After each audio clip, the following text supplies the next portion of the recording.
اعلیٰ ترین سطح پر دونوں وفود ہماری درخواست پر پاکستان تشریف لائے. پاکستان کو یہ موقع ملا کہ اس کو مستقل امن میں بدل دے. ڈپٹی پرائم منسٹر اور فیلڈ مارشل نے جو کردار ادا کیا تو میں سمجھتا ہوں کہ ان کا فیلڈ مارشل کا کردار تاریخ بخدا ہمیشہ سنہری حروف سے یاد رکھے گی. سیز فائر برقرار. امریکہ ایران معاملات طے کرانے کے لیے اب بھی کوششیں جاری ہیں. وزیر اعظم شہباز شریف کا کابینہ اجلاس سے خطاب. کہا کہ پاکستان امریکہ ایران مذاکرات میں مثبت پیش رفت کے لیے پر امید ہے. ایران اور امریکہ کو کئی دہائیوں بعد آمنے سامنے بٹھانے کا سہرا پاکستان کو جاتا ہے. امریکی اور ایرانی وفد ہماری درخواست پر پاکستان آیا. دونوں ملکوں کے درمیان 47 سال کے بعد اعلیٰ ترین سطح پر بات چیت ہوئی. پاکستان خطے میں پائیدار امن کے لیے کلیدی کردار ادا کرتا رہے گا. پاکستان کی ثالثی کی بدولت جنگ کے شعلے امن میں بدل گئے جو ہماری بڑی کامیابی ہے. ایران اور امریکہ کے وفود کے بیانات دونوں ممالک کے درمیان برف پگھلنے کی واضح علامت ہے. مذاکرات کے لیے فیلڈ مارشل اور نائب وزیر اعظم کو خراج تحسین پیش کرتا ہوں. وفاقی کابینہ نے پاکستان کی سفارتی کوششوں پہ وزیر اعظم، وزیر خارجہ اور فیلڈ مارشل کی کوششوں پہ خراج تحسین پیش کیا.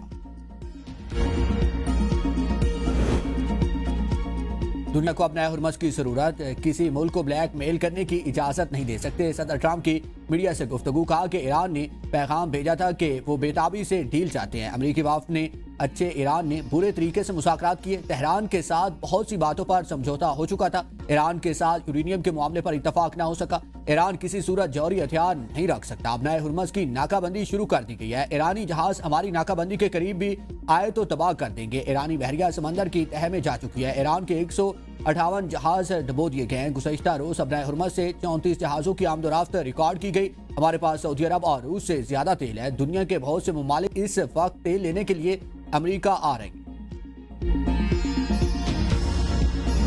اپنا ہرمز کی ناکہ بندی. امریکہ نے جہازوں کو روکنا شروع کر دیا. ایران کی سنگین نتائج کی دھمکی. کہا کہ سیکیورٹی کو خطرہ ہوا تو کوئی بندرگاہ محفوظ نہیں رہے گی. امریکی سینٹ کام کا کہنا ہے کہ خلیج عرب اور خلیج عمان میں ایرانی پورٹ سے آنے جانے والے جہازوں پر ناکہ بندی کا نفاذ ہوگا. ناکہ بند علاقوں میں بغیر اجازت داخل ہونا یا نکلنے والا کسی بھی جہاز کو روکا، موڑا یا قبضے میں لیا جائے گا. دیگر ملکوں کے پورٹ سے جہازوں کی آمد و رفت کی ناکہ بندی نہیں ہوگی. امریکی وزیر جنگ پیٹ ہیگسیت نے کہا کہ ناکہ بندی کے دوران مزاحمت ایران کے لیے دانشمندانہ اقدام ثابت نہیں ہوگا. ایران کی فضائی حدود ہماری مکمل گرفت میں ہے. صدر ٹرمپ ایران کو مکمل مفلوج کر سکتے ہیں. ایکسوس کی رپورٹ کے مطابق اگر امریکہ کی جانب سے ایران کی بحری ناکہ بندی کامیاب نہ ہوئی تو صدر ٹرمپ ایران میں دوبارہ حملوں کا حکم دے سکتے ہیں. حملوں میں ایرانی بنیادی ڈھانچے کو نشانہ بنایا جا سکتا ہے. ترجمان پاسداران انقلاب نے کہا کہ خلیجی بندرگاہیں سب کے لیے ہوں گی یا کسی کے لیے نہیں. علاقائی پانیوں میں خود مختاری کا دفاع ایران کا حق ہے. قومی مفادات کا ہر صورت تحفظ کیا جائے گا. اپنا ہرمز کی سیکیورٹی برقرار رکھی جائے گی. دشمن کے جہازوں کو گزرنے کی اجازت نہیں ہوگی. موجودہ خطرات کے پیش نظر جنگ کے بعد بھی اپنا ہرمز پر مستقل کنٹرول کا نظام نافذ کیا جائے.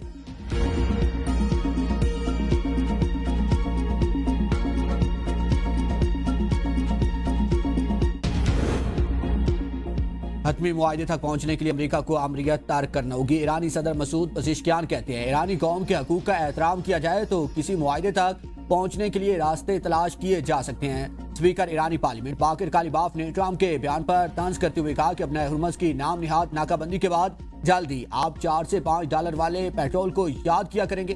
باقر کالیباف نے ٹرمپ کو وارننگ بھی دی کہ ایران کے عزم کو دوبارہ آزمانے کی کوشش نہ کرو. کسی بھی غلطی کا پہلے سے بڑا سبق سکھائیں گے. دھمکیوں سے ڈرنے والے نہیں ہیں. وزیر خارجہ عباس عراقچی نے کہا ہے کہ امریکہ کے ساتھ نیک نیتی کے ساتھ بات چیت کی.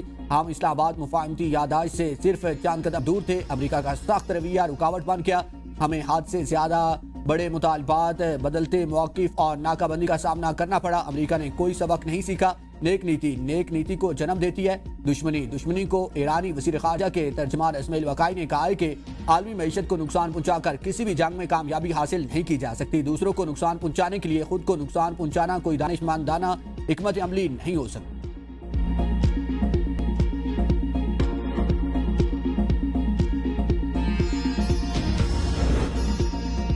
عالمی برادری کے اپنا ہرمز کی ناکہ بندی کے امریکی فیصلے کی مخالفت. چین اور روس کا اپنا ہرمز کے معاملے پر ضبط و تحمل کا مشورہ. برطانیہ اور آسٹریلیا کا اپنا ہرمز کی ناکہ بندی کے عمل کا حصہ بننے سے انکار. فرانسیسی صدر کا اپنا ہرمز سے متعلق بین الاقوامی کانفرنس بلانے کا اعلان.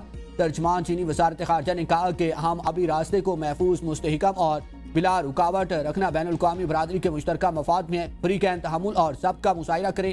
روس کا بھی سخت رد عمل، کہا کہ ابنائے ہرمز کی ناکہ بندی سے عالمی منڈیوں کو نقصان پہنچے گا۔ ایران سے افزودہ یورینیم حاصل کرنے کی روسی تجویز برقرار ہے، فی الحال اس پر زور نہیں دیا جا رہا۔ ترجمان برطانوی حکومت کا کہنا ہے کہ ہم جہاز رانی کی آزادی اور ابنائے ہرمز کو کھلا رکھنے کی حمایت جاری رکھیں گے۔ آسٹریلوی وزیر اعظم انتھونی البائنس کہتے ہیں کہ ابنائے ہرمز کی ناکہ بندی امریکہ کا یک طرفہ اقدام ہے، ہمیں شریک ہونے کا نہیں کہا گیا۔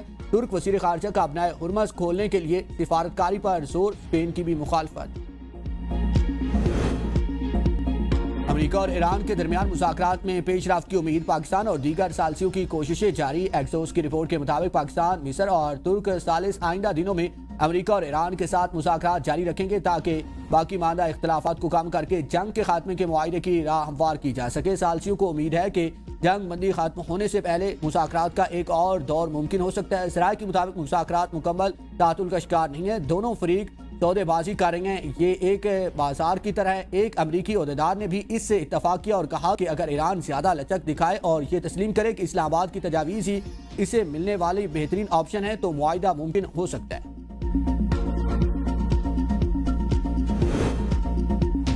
اسلام آباد میں ایران اور امریکہ کے درمیان سخت مذاکرات کے بعد دوستانہ اور تجاویز کے مفید تبادلے میں تبدیل ہو گئے۔ امریکی نائب صدر جے ڈی وینس نے پہلی بار اسلام آباد میں ایرانی حکام سے ملاقات کی۔ 21 گھنٹے طویل مذاکرات کے دوران بنیادی اختلافات جوہری معاملے پر مرکوز رہے۔ امریکہ کا مطالبہ تھا کہ ایران یورینیم کی افزودگی کو منجمد کرے اور افزودہ یورینیم کے ذخیرے سے دستبردار ہو جائے، اسے ایران کو ماننے کو تیار نہیں تھا۔ دوسرا اختلاف اس رقم کے بارے میں تھا جو ایران چاہتا ہے کہ امریکہ اس کی جوہری رعایتوں کے بدلے میں منجمد فنڈز میں سے جاری کرے۔ امریکہ کو امید ہے کہ ایرانی حکام اس کی پیش کی گئی تجاویز پر غور کریں گے اور یہ تسلیم کریں گے کہ معاہدہ دونوں فریقوں کے مفاد میں ہے۔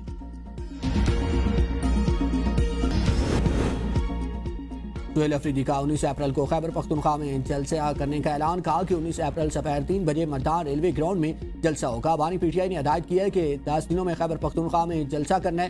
تمام تر مسالم کے باوجود ثابت کریں گے کہ پی ٹی آئی پاکستان کی سب سے بڑی سیاسی جماعت ہے۔ ریاستی اداروں پر گمراہ کن الزامات اور ساکھ متاثر کرنے کے کیس میں عدم حاضری پر سہیل افریدی کے ناقابل ضمانت وارنٹ گرفتاری جاری۔ ڈسٹرکٹ اینڈ سیشن کورٹ اسلام آباد کا وزیر اعلیٰ خیبر پختونخوا کو گرفتار کر کے پیش کرنے کا حکم۔